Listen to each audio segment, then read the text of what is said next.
луѓето кои што денес протестираа пред влада и над кои што беше извршена, односно применета прекумерна физичка сила, ќе бидат примени во канцеларијата на Хелсиншкиот комитет, ќе биде покрената постапка. Јас оној момент кога дознав дека се случува насилство на овој протест од страна на полициските службеници, веднаш дојдов и ниту еден од полициските службеници не сакаше да се легитимира. Иако секој граѓанин на оваа држава има право од оние кои што треба да го чуваат редот и мирот во оваа држава и да ги заштитуваат човековите права, тоа е полицијата, можат да побараат податоци за полицискиот службеник. Ниту командирот, ниту било кој друг полициски службеник не сакаше да ги даде своите податоци.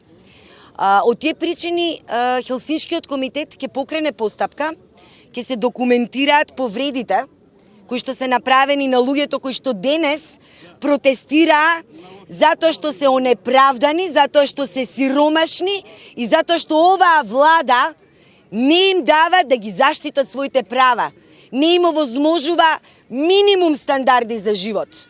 Ако така треба да се одговори на бедата и маката на овие луѓе со насилство, тогаш ние зборуваме за полициска држава.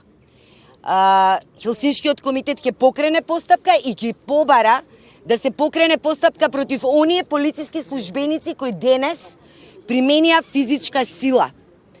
Тоа е она што можам да го кажам во моментов.